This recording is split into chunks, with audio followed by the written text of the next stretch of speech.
नमस्कार सम्बलपुरी हालचाल के आपण मान के स्वागत। पुणी प्रबल गुलुगुली और गरम रे छटपट है पश्चिम ओडिशा।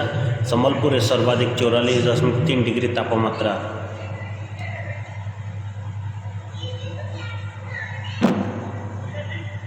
प्रबल खरा और गुलुगुली उपकूलवासी को मिली अस्वस्ति सेपटे किंतु पश्चिम ओडिशा रे जारी रही अग्निवर्षा।